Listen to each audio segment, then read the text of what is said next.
contact your customers regularly. Hello, it's John. It's the Marketing for Owners podcast. It's a lovely cooler evening. I am, as you can see in the video, just there from the Olympic rings. Yay! I am in Whistler Olympic Plaza. Can't remember, how long ago did they have the Olympics, Winter Olympics? 6-7 years? Anyway, it was pretty good. And this was the centre of the action. Pretty cool.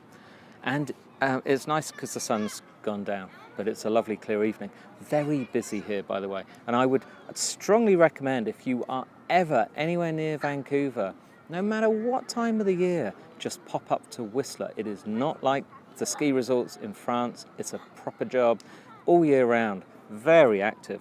Wonderful, they think of everything. Lovely Canadians, eh? But your customers. Okay. What I mean by contacting them is just make any excuse to speak to them. So not contact them, actually speak to them. And regularly. So perhaps every single day. Now, if you think that's difficult, I'd like you to write down a list on a piece of paper as to why. Write down all the reasons, the genuine reasons why you think it's difficult to do. The chances are it's because you don't like picking up the phone and speaking to people. That's a kind of sales thing. It's a nervous thing. You're worried about what they may think, what they may say, what they may do. But just imagine this. You speak to your staff all the time. You speak to your friends all the time. You speak to your suppliers all the time. You'd have no problem picking up the phone speaking to a supplier. So why wouldn't you have a problem speaking to your customers? Do you think you'd be annoying them? Are you scared that they're going to tell you they hated your product and they don't ever want you to darken their door again? Well, it's not that bad because they are a customer. They have made a transaction. They have given you their hard-earned money. So they trusted you. Now, this may have been a while ago.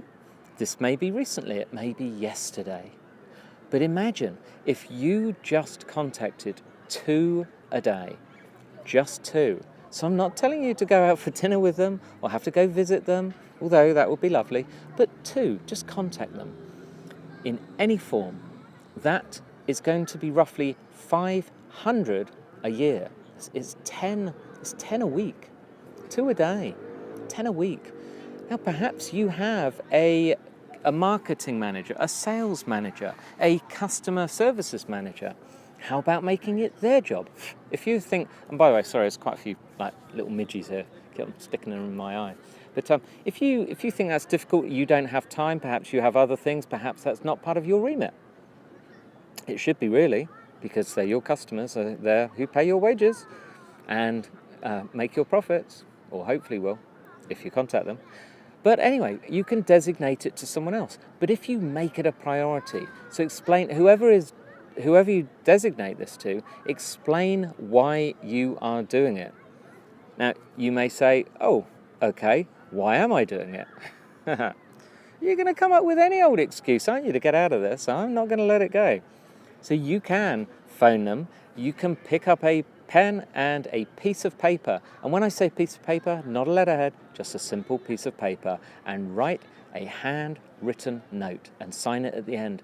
Don't try and sell them anything. But now the next thing is, what do you speak to them about? What do you say? Well, if you're writing them a handwritten note, you just want to say thank you. You want to say a heartfelt thank you.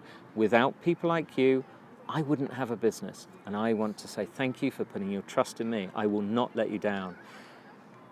In exchange, I want to know, as you've done this for me, I want to know, is there anything, absolutely anything, I can ever do for you in return? This is my personal phone number. This is my personal email. Just let me know anytime. Now, then sign it. As simple as that. Put it in an envelope, write the address. Get a member of staff to write the address on for you and pop a stamp on it. Even better if it is handwritten and a real stamp. because they're going to open that. It's going to be very unusual. When have you ever had one of those? Imagine if you got that. Be pretty chuffed, wouldn't you? So, how about on the phone? What would you say? Well, one, you could say exactly what I just told you. But if that makes you feel a bit of a sap, a bit of a drip, and you think it's a bit drippy, I don't want to sound like that, then how about saying something like, say, for instance, if they're a customer quite a while ago and haven't bought from you for a while, you just want to say that, I'm sorry, I've never actually spoken to you. And I never actually got around to saying thank you for your order. It's quite a while ago. And just out of interest, you've never come back to us. And I'd love to know, is there something we did wrong? Is there something we could do to make us better that would make you, if you, I mean, are we like a 5 out of 10, or how would you rate us? I'd love for all our customers to think we're like a 9 out of 10 or a 10 out of 10. I'd love to do anything that we can to change that. And it would be a huge help if you could just tell me anything we could do better to make us that 9 or 10. Any suggestions? Now, what happens is you're then asking them for their advice. There is nothing, absolutely nothing people prefer more than being asked for their advice, because it suggests a certain amount of authority and expertise and status. And now you're thinking to yourself, well, no, not just sort of saying, how can I improve my business? But yeah, if you ring them, if you call them, you're the boss. Who on earth does that? Has anyone ever phoned you up with something like that, other than press star after this call if you'd like to take part in a survey? Whoever does those, by the way, what's those about? So, or could you please contact this and answer a survey? No, this is you saying personally, thank you, and I'd like your help. And what do you offer them in return? In return, you tell them, you can say, well, I've got a certain amount of expertise, and in exchange, I'd like to be able to help you in any way I can. I mean, I've run a pretty successful business. I've been around for a few years. If there's anything I can ever help with, just call me or just email me on this. We can schedule a time, absolutely free, no obligation. I'll talk about any subject where I can help. And it's always great to have a sounding board. Imagine if someone said that to you. Think about it. These tips, they work. They really, really, really do work. It's all for you, my friend. Give it a go, eh? Anyway, that was Monday's tip. And as it's a Monday, as you know, we have a book for the week. Now, if you listened to episode 450 recently, and I know you will, you'd have heard wonderful Chloe Thomas. Remember, she got the English accent, talks about e-commerce stuff. Well, she's written a wonderful book called Customer Manipulation. Now, it's not manipulation in a bad manipulation way, but customers are what make the world go round, in the same way as my tip. That is kind of manipulating your customer to help you build your business. So what she actually talks about is how to get customers, how to get them to make their first purchase, and then how to get them to tell all their friends. And this is exactly what I talk about. But she talks about it in e-commerce. She talks about it in real life examples. It is a really, really smart book. It's available on Amazon. I don't know if it's available on Audible yet. I think she does have plans to get it on there, but I actually know Chloe,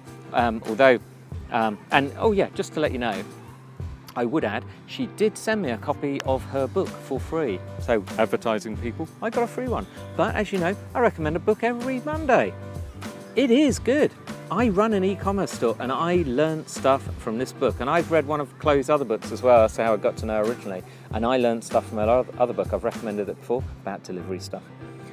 Customer manipulation, you will learn. And if you don't have an e-commerce store, you sell and you have customers, you will learn in the same way. Seriously, it's that good. Anyway, give it a go. I'll be back with you tomorrow.